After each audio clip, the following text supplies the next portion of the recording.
So I'm going to kind of loop back into some of the things that Craig talked about. By the way, I have to give Craig's company, Faskin's, a bit of a plug, because I dealt with some fabulous lawyers here.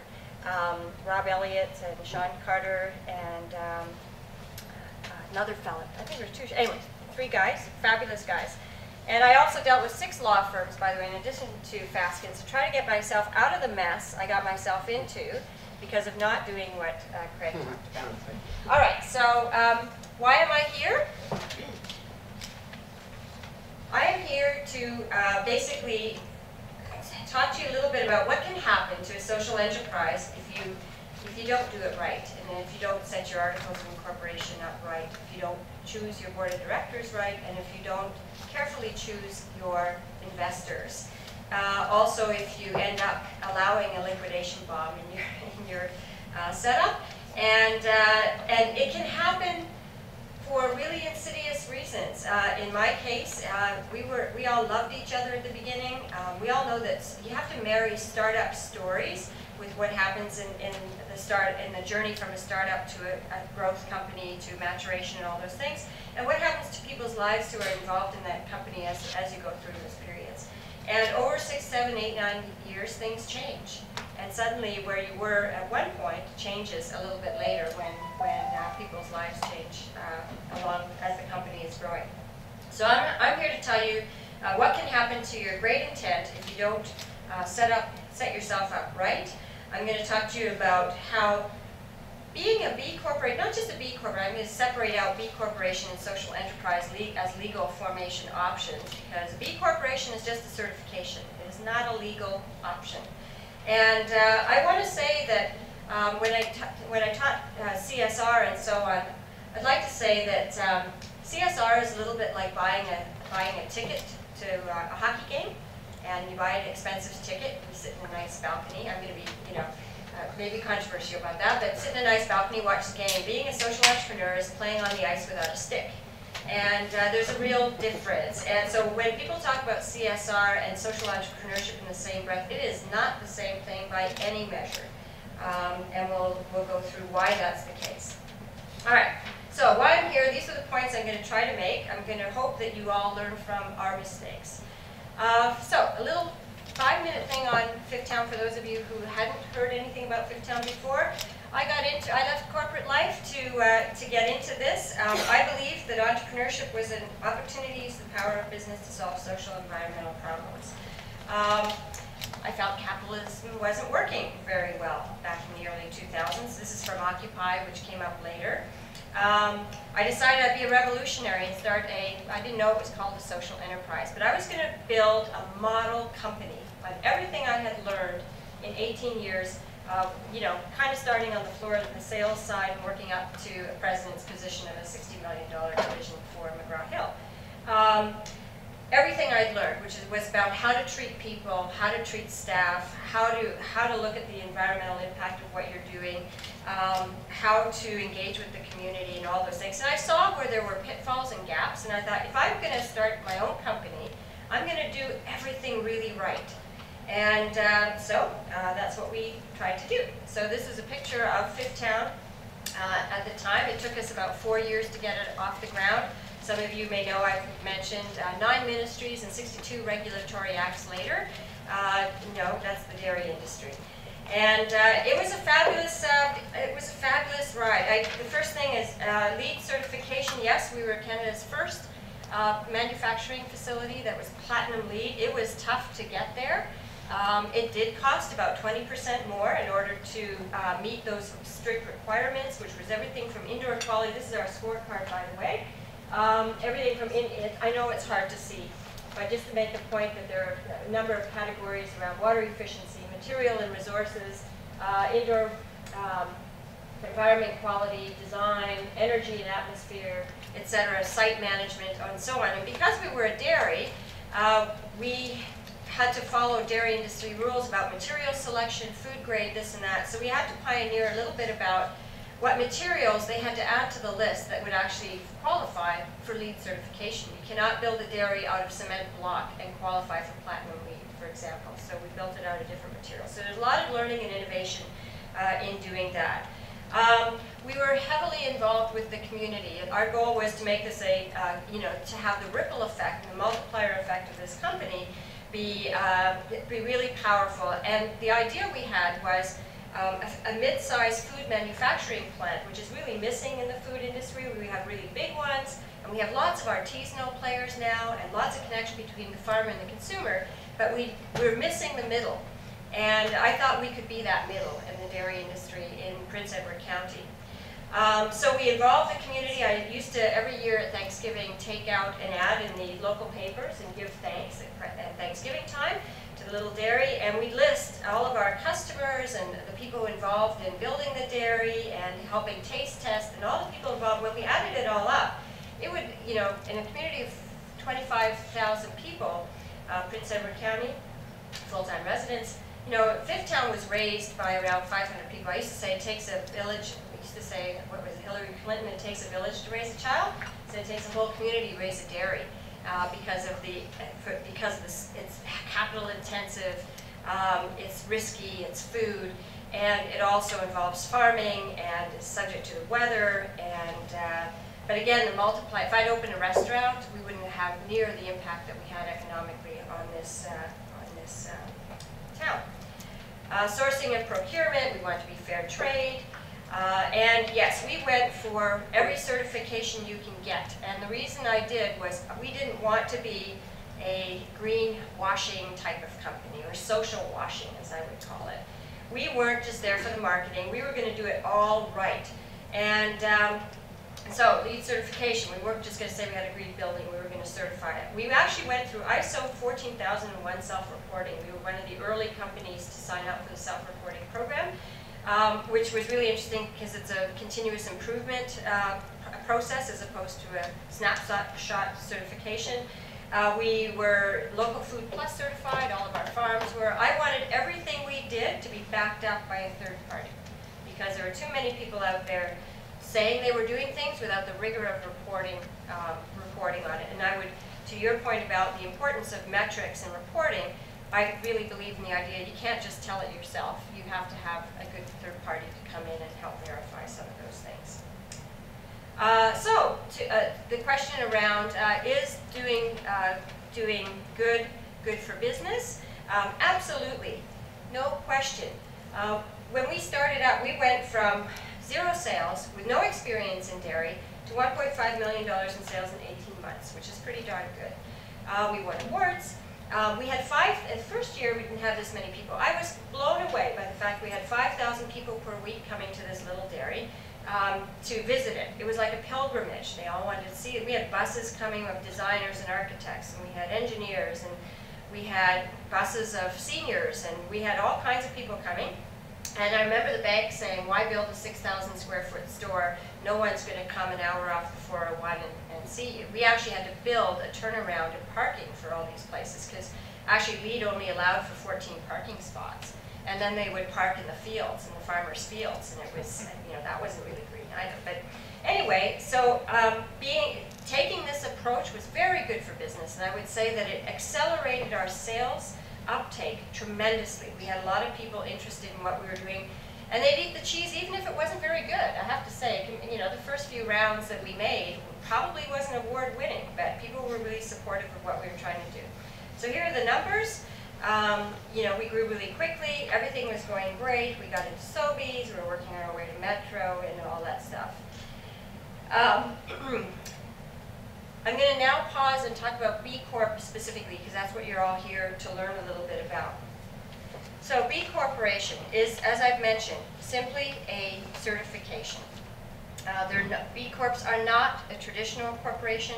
A traditional corporation is not a B Corp. A B Corp is not a legal form.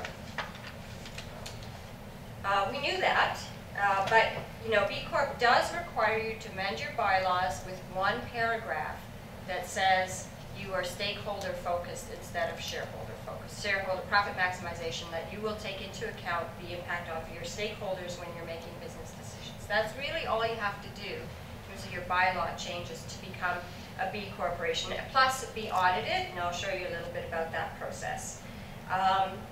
So off we went, and part of the reason I got really excited about it, by the way back when, 2003 or 4, oops, I heard Ben & Jerry's became a B Corp. Does everyone remember Ben & Jerry's? And they were purchased by Unilever. And interestingly enough, that purchase created an interesting dilemma for social enterprises or social purpose businesses and being purchased by a non-social purpose business. And how do you integrate the two? I think they're running it as a completely separate company with its own board of directors under Unilever. Let's go back before we get, I'll just tell you a few more things about B Corporation certification and the organization that started it. It actually started by 3 people at MIT who had a lot of successful years as business people in a number of ways.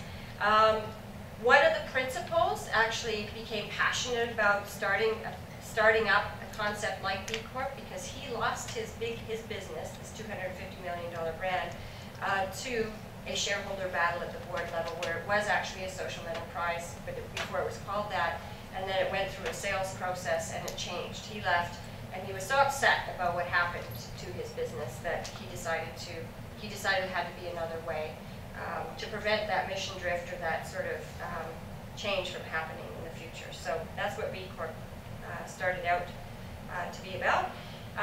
It's a kind of company, use power to a business to solve social and environmental problems. This is some of their sales stuff, meets higher standard of social and environmental performance, accountability, and transparency. At this point, one of the things that I liked about the B Corp certification was it was the only one that merged environmental with social under one hat. As someone who is playing in the sustainability space, I could be green logo. There are tons of sustainability types of certifications out there that you could go with. They're all different prices. They offer different things. But this was the only one that seemed to bundle them all up together in one place. And I think it's the only one that still does bundle it all up in one place. Now I'm just going to flip forward for a second because maybe I shouldn't have done it that way, but I want to go into B Corp a little more at this moment. So what you have to do to be a B Corporation, has anyone tried, by the way? Does anyone know how to become a B Corporation? Sure? Anybody? No? Okay. So what you do is you go on their website and you do a self-audit. That's the first thing. You have to see whether or not you're eligible to be, or even remotely close to meeting their requirements. There's a score of 200. You only need 82 points to be certified as a B Corp.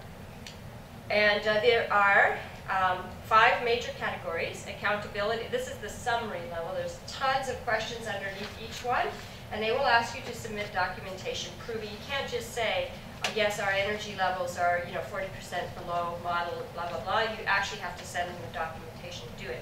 One of the reasons we were quickly able to become certified is because of LEEDs and Local Food Plus and the other stuff we done. We were required to already have those metrics and have those documents in place. So it was easier. The thing about being a green and social enterprise is once you go through the certification progress in one place, it's easier to add on to it afterwards because you're not starting from the ground up. So 5 categories: accountability, and subcategories governance and transparency. You can kind of see how we scored there. We did okay.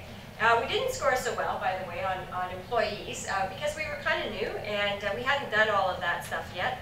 Compensation and benefits. We had a compensation policy that basically said we would pay living wages. We would not. That wasn't that in our area. That meant much higher than minimum wage by far, and we also ramp people up very quickly. So we thought living wage was between $18 and $22 per hour. Employee ownership, we didn't have employee ownership. In fact, I actually asked our employees if they would like to have an ownership stake at one point, and I went, I don't know if that was good or bad, but that's partly because a lot of our startup team were, let's just say, at a stage in life where that's not the complication they wanted to have. They didn't want to, that wasn't why they were there. So we shelved that one pretty quickly. Work environment is another one. Consumers, there had to be a benefit to consumers. The community, local sourcing was a big one. Suppliers, beneficial business model, another one, diversity, gender, ethnic, and so on. Ethnic diversity is sometimes really hard to achieve in small rural towns. They're not highly ethnically diverse. So we didn't score particularly high there. What we were doing for charity and helping to support the community, and then of course the environmental side, which we scored particularly high on. We were at the time Canada's highest scoring B Corporation at 124 points. Yes? How would this adapt to if you were providing a service and if you were still not fully established and you might not have an office or something? Yes. Lots of people ask that question because they want to be part of the community of B corporations, which, by the way, the benefit is B corporations buy from other B corporations. So you're part of a community that is already intrinsically oriented towards buying from other companies that are certified in the same way, including some very large companies. So it's a great procurement strategy. If corporate procurement strategies increasingly look at social ways to use their procurement strategies to provide social benefits. So being B Corp certification for us really gave us a leg up when we were dealing with larger companies and doing catering jobs, and when they were trying to tell their employees and people, yes, we're a social enterprise, we're CSR, and look, we buy the cheese for our events from a B Corp certified company. So it does give you customers. On the subject of service, a lot of the categories won't apply as much, and certainly if you're just starting, that's okay. They have a level where you can be an associate member and things like that until you get further up. You're just sort of ranked in a different place, but you can still be part of it as a service business. In fact, a very good friend of mine owns a communications firm. They maybe have 5 employees, and they were B Corp certified, and it has given them a lot of new business, including business in the States that they wouldn't otherwise have gotten because B Corp is much bigger in the US. It now has 800 companies around the world certified. There's about 63 in Canada, something like that. It changes a little bit. So it's a great way to get into a good community of potential customers, as well as selling your certification to your own customers in your own hometown. Petra, is there leadership around that B Corp community? Like, for example, someone that publishes lists of who they all are, what their Yes. services and goods are, is there like a central self-regulating or a body? There is. There's a body, the B Corporation. I think it's .org. It's people. There's actually staff. There's auditors. There's people who are looking at they're kind of going through the same growth curve as other certification players do, like LEEDS did. At one point in time, there were only 92 registered projects in North America for LEEDS, and now there's thousands and thousands, and LEEDS has come out now with a city version and a country version. And I think you're going to see that happen with B Corps as well. There'll probably be a services version, physical goods version at some point. But yes, there is an organization. Do you fund it? Do you pay an annual fee to be a B Corp? Or? Good question. There is no checkoff fee. Basically, it's $500 a year. Pretty good for now. So I just have a question. So has it increased in popularity since your company? And Absolutely. And is it seen as very challenging or expensive? No. So challenging or expensive to who? The customer or even the company? Yeah, to company. No. It's challenging, yes, because you do have to report and you do have to substantiate the stuff that you're doing, which a lot of startups don't pay a lot of attention to metrics right away. But I'm going to suggest that as a social enterprise, you have to. I'm going to suggest that being a social enterprise means you have a much higher fiduciary duty to make sure your reporting is strong and to make sure your company actually survives all those missions, because the fallout of a failure is not just an economic one, it's a social one. And usually the social one affects, the reason you're in this game is because you're trying to improve the lives of usually marginalized people or marginalized players. You're trying to do some social good in some way. So you do have a stronger duty, I think, than even other startups to put in place these things right away. And I would argue that signing up with B Corp right away as a startup is a brilliant way for you to have your own scorecard. They've done a lot of the thinking for you in the sense of what are the categories of things I'm going to have to look at as my company grows. So as Fifth Town, when we first got certified, I noticed that there were lots of things we were not doing, but that we could have done and implemented very easily. So it became a roadmap for us. You know, we started off, we assessed ourselves, we met the grade, but then it became our roadmap to then say, next year, we did go, for example, we didn't have an employee medical plan. We're a startup. Who does? Like, not everybody goes out and gets a medical plan for employees right away. But I saw that on the list and I thought, well, we should have one. But it costs money for a startup. That's pretty expensive to put in place a medical insurance. So we had a meeting with the staff and we asked them, you know, what kinds of things would they prefer to have. And we decided that we couldn't afford to do it entirely at the beginning, but that we would put in 50%, they put in 50%, and then after, you know, if certain metrics were met in terms of sales growth and benchmarks and stuff like that, that we would increase our percentage to the point where it got 100%. So we tried to, you know, again, yes, it cost me about $20,000 a year off, you know, in terms of extra expenses, but it was well worth it as far as I'm concerned for our company reputation and now to someone's question about, you know, does it hurt you or help you? I can tell you there were several board members and investors who thought that was a stupid idea. Too soon, too early, we're not profitable yet. Why are you doing this? So those are the kinds of conversations you can have. I felt personally though that retention, I mean there's lots of ways to look at this. Retention, highly specialized skills, we did a lot of training. You can't find artisan cheesemakers falling out of trees. So you have to put in place things that help people stay there. So there's a lot, you have to look at your business as a system and say, it's not just about the expense ratio, it's also about cost savings in other areas. And also we were building a company that we felt that we wanted these people to stay for a while. Someone raised the question of, you know, I think it was said, does it help you? I've already talked about the takeoff, which I think it was highly accelerated because of our social purpose orientation. But I also wanted to show you, in the first year we did a survey, because again, I realized that we had maybe had the wrong investors when people started.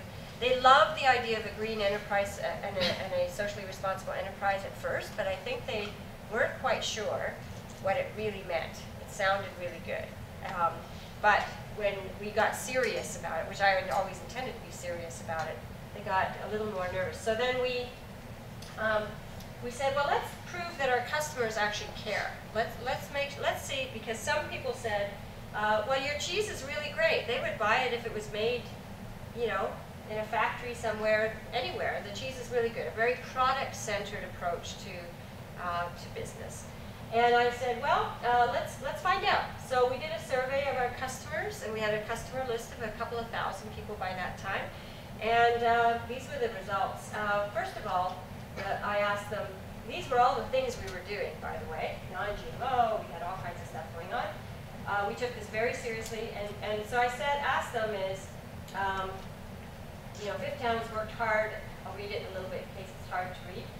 Serving as a leader in the field with respect to sustainable enterprise, et cetera, but we want to know if our efforts here matter. Please note your attitude towards the list of initiatives. So the first one was lead. So the first one says, very important, inspires me to buy Fifth Town cheese. So 62% said yes. Good to have, but doesn't inspire me. 30% said that. And 8% said don't care about these things as long as the cheese is good. Local food plus for farms and dairies. 73% said it inspired them to buy. 23% neutral. 5% said, or 23% said it was good, but it didn't really inspire them. It was kind of, you know, good to have, but it wasn't a big thing on their minds. And then 5% said it didn't matter at all. And you can go all the way down the list. Now, I'll point out B Corp here. No, we actually didn't have B Corp yet. That's right. That's why that's not there. We were net zero carbon footprint, fair pay, local community, et cetera, et cetera. But overwhelmingly, most people said that it mattered to them. Now, some people might say we were talking to the converted because they were our customers. But you know, you don't need every customer. You just need enough to make a profit. I wasn't selling to everybody. We were selling to people who wanted to buy, and what I used to call is animate their values by purchasing something that expressed those values.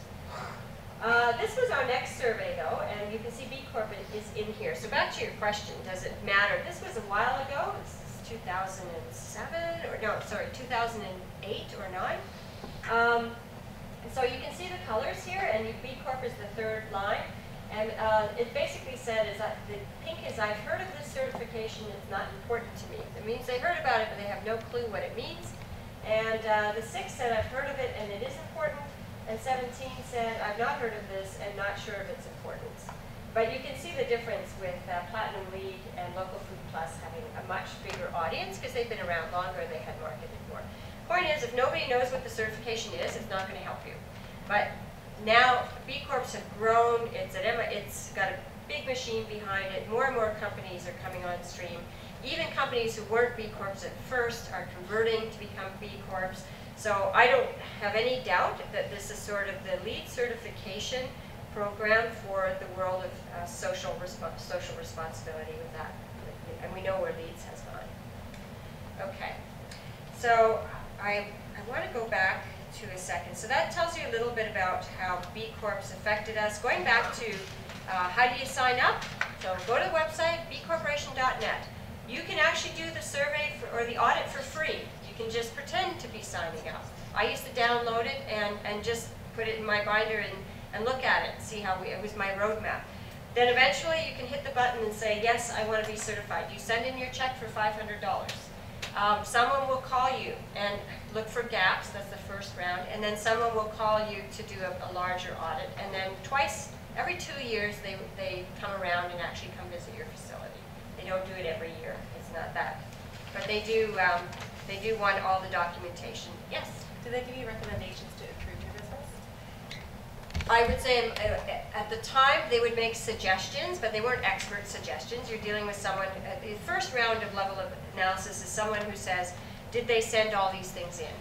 And they will send you a score. You might actually be at 82, which is the minimum, but you have an opportunity to get to 105 if you did these 5 other things. So they may say things like that to you, but they wouldn't necessarily be, I wouldn't call it expert advice on how to deal with compensation or strategies if you're a service person and you only have 3 people in a part-time or contract. So it's not like ministry where if you have a non-compliance, you can submit your compliance and everything will be okay and they'll give you the...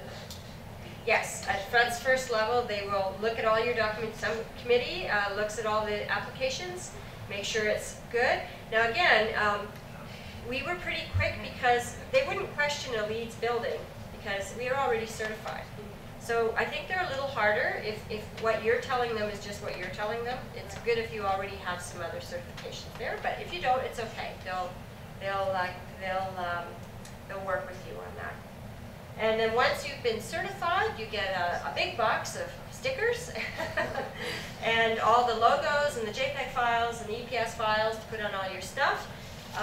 And you go on the website. So to your point, the website is quite robust. The community is there. There's blogs. If you want to shop for services like insurance or this, they will give discounts to other B Corps.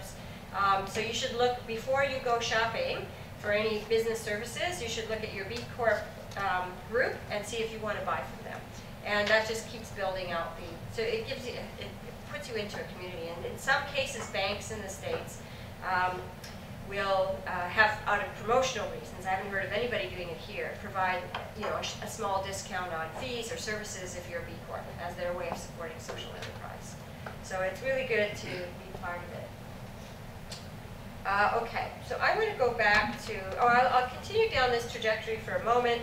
This is, again, is it good, but is it worth it? A couple of things. One is we actually had a listeria outbreak in January. Now, you would know that lots of listeria outbreaks happen. In fact, if you go on the CFIA website, there's hundreds of them. Not all of them make the news. We had one, the cheese never went out to the public. It was caught internally, et cetera, et cetera, et cetera. But it was a big deal, and actually because of CFIA's requirements, no matter size of enterprise, whether it went out to the public or not, we have to put it on CBC radio, which we were completely... so I went on a tirade about scaling CFIA regulations to small-scale enterprises because unlike Maple Leaf, and I got a lot of advice from people with Maple Leaf because I wanted to dig into this, they only have one playbook for this, and it doesn't matter. So if your cheese only went down to next door, they would still do a national PR campaign to make sure nobody has that cheese. Anyways, but we never lost a customer. And in fact, on our Facebook pages, people encouraged, we actually put it out there, we did the Tylenol play, we said, today we learned that this, here's what we're doing about it.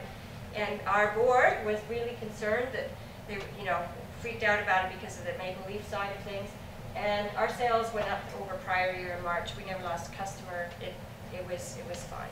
So again, rebuilding that trust and transparency actually does, it's actually a risk mitigation, I think, in this type of space. So some of the key learnings are listed here. Strong market, loyal support, high community engagement, low staff turnover. Some people would work for us just because of this sort of thing, especially younger people who believe this. Contributed to the wellness community, and you can see the rest of it here. Okay, so what I've tried to say in this round was B Corp is a certification. It's not a legal form, and it's good to have. But I want to go back and talk about the legal form thing just for a few minutes, because the other thing that I want to add, and of course since we have Craig here as well, the other thing I wondered about was, why does Ontario not have a benefit corp or a hybrid corporate form? And why is it important to have it? And what's the difference? So one of the things that I often heard from the legal side of things was, we don't need that here, because you can just amend your bylaws. You can have, as you've said, tight shareholder agreements. You can try to limit the number of people who get involved. There's workarounds. But I would then say, why all those workarounds? Why not just have a benefit corp or a CIC or a CCC? We know that BC has put one into place, although it's very specific. Nova Scotia has as well. And there are now 20 US states that have benefit corps as a legal form, and there are 17 more coming. And I asked myself a little bit, and where I'm going to go with this is I'm going to say that you as social entrepreneurs need to start doing more than just think about the social enterprise space for your business, but you actually have to look at the whole social enterprise sector. Because I personally think that we need to think about having a different corporate form, and I'm going to explain why and what the implications are for you. All right, so first of all, the point I want to make is I've heard that we don't need another corporate form to ensure social enterprise principles, because we can do that currently. Well, we know that in the 1920s we created a new corporate form called co-ops. And actually, I'm often surprised why many social enterprises don't consider the co-op option. Co-ops actually, though, started for the most part as a way of democratizing decision-making, democratizing management of capital. In a time, I don't know if you have more expertise on history than I do, but at a time when people were concerned about concentration of money in the hands of a few. Remember this 1920s, this was all happened through the late 1800s, or I'm sorry, late 1900s. Robber barons, people having lots of money, controlling too much. So co-ops were a way to get the community to control their resources and control the capital for them, for their own outcomes. So we put a whole new corporate form in place to be able to do that. And now, many years, 100 years later or so, maybe a little less, this is how big co-ops are just in Ontario. 30 billion in assets, 2.1 billion in revenue, 1.4 million members. This is where social enterprise could go, which is not there right now, but it could go there at some point in the future. And this is how co-ops are divided by sector. Obviously, some sectors are bigger in it than others. Let's look at benefit corps in particular, because I think the CIC one in Vancouver, you could look at it more as well. But I thought for today, since we're talking about B Corps, a couple of things. There are, and I won't go through, in the interest of time, all the different legal aspects. There's some good charts out there that will help you discern that and see that. But being a benefit corp is not just a simple thing, and that's what I want to get across too, that making a commitment in your operations and in your target market to be a social enterprise is one level. Ensconcing it legally is a whole other level of responsibility that involves, as you've said, transparency, reporting. In this case, I'll mention some of the things to consider when you're becoming a B benefit corporation. is how you want to attract investment funds. There's no tax implications for most benefit corporations, as far as I know. There are apparently in the UK. Governance implications, brand benefits, we've talked about some of these. And also a lot of the states have required benefit corporations to have a benefit director on their board, someone who ensures compliance. And credible third-party reviews. These are some of the allowable emissions. This is the role of the benefit director on the board. I know we didn't have one, and it's something to think about putting in place on your own board, someone whose job it is to look at compliance, annual compliance statements. And these are some of the startup crucibles. Founders of social enterprise believe profits and social good will be produced in tandem and wish to form organizations that pursue these dual missions. They will, however, encounter obstacles to articulating and enforcing such dual missions. Pressure to favor profit maximization. So now I'm going to skip over some of this because I think the slides will be available. Is that right? Yep. Yeah. They'll be on the website. Yeah. So I guess the main thing I wanted to get to really quickly. Oh, yes, I got the time. Oh my gosh, is it really that late? Okay, in a nutshell. Here we are, sailing along beautifully as Fifth Town Artisan Cheese, getting lots of recognition, winning awards, making tons of cheese. Need to bring on new investors because in order to sell $700,000 more of cheese, I have to make $700,000 more of cheese, and it has to sit in a cave for 6 to 9 months. So I need money to grow. We brought on other investors who were committed to the vision and the idea, loved the company, but when push came to shove, profit maximization became the goal. We had a split in the board. The board decided, for a bunch of reasons, some of which were personal, founder going through a divorce, blah, blah, blah, then decided now would be a good time to sell because the company was on an upswing. It was doing well. It had great stuff in the market. The principals didn't want to put any more money into it, and now would be a great time to sell. They brought in an investment banking company who had experience at selling dairy companies. And they made a pitch, which I'm a 50% shareholder of the company, and I listened to the pitch. Pitch was, it's too green, it's too wacky social. If we just get rid of that stuff, it might just appeal to a bigger buyer. So, I kid you not. And besides, the green packaging was 11 cents per unit, not 3. We could improve the bottom line even faster if we do this. Oh, and look at the fair pay contracts for the farmers. If we get rid of all those farms, the 7 local farms, we can just buy from the Ontario Goat Co-op and save ourselves 15% there. But what happens to the local mission and the local terroir story? No, this will be good. No one will notice. No one that cares that much. They honestly believe nobody cares that much. Except, Anyway, I thought they were completely wrong. And, but we had one of those liquidation threat things.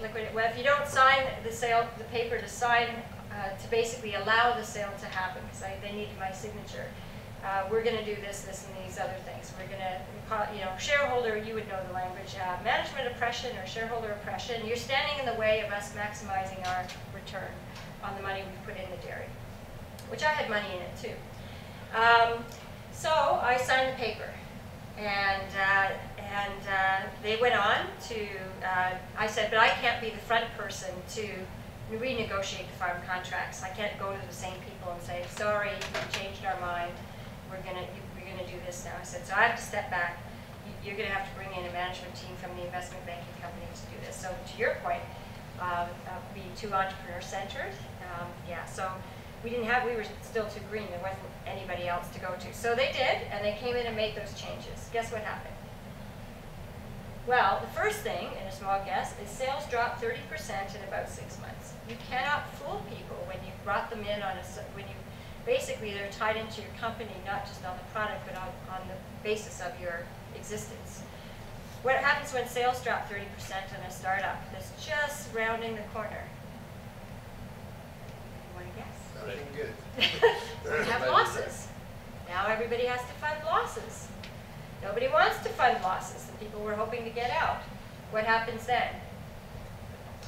Huh? Layoffs. Yes. What happens in the community side? Which was 50% of our sales, by the way. more sales drop off. Farms are upset, farming community. So they decide, you know what, this is a mess. We should have never done this social enterprise stuff, you know, and it's not a real business, and why don't we just, you know, so we'll sell it to the highest bidder, and that's what they did. So the good news is it sold. Bad news is it sold for nowhere near, basically, you know, we didn't all get our money out. And the new buyers decided that they wanted, it was obviously up to them, not bad people, but they didn't buy it for social mission. They needed a factory for international cheese production. So that's what the company is today. And so all the defenses in the world, going back to that slide, legally, and $250,000 later in trying to make the case that, that the impact on the community, or even to allow the community to buy it first, or find some way to save it, was unable to save it from the mission drift, basically, not just drift, but obliteration. So I go back to this quote, is that you need to, if you are going to build a serious social enterprise, you need to get a really good lawyer. I've said this lots of times, sounds like there might be some around. And really pay attention to how to bulletproof your incorporation bylaws to avoid this from happening. Because if you're successful, it will. If you're not successful, nobody will care. But if you are successful, you need a good lawyer. And even recruiting good directors up front isn't enough. Things change, times change, somebody wants to change their investment. And I've actually said, until Ontario gets more serious about having a hybrid corporate form, you might be better off going on nonprofit as opposed to going social enterprise. So that is the end. I'm sorry to have taken us a bit of overtime, but I hope you got something out of that. And I would encourage you to go on there and take the survey right away and see where you stand, and see if you can live up to some of the requirements as you plan to be a social enterprise. Thank you.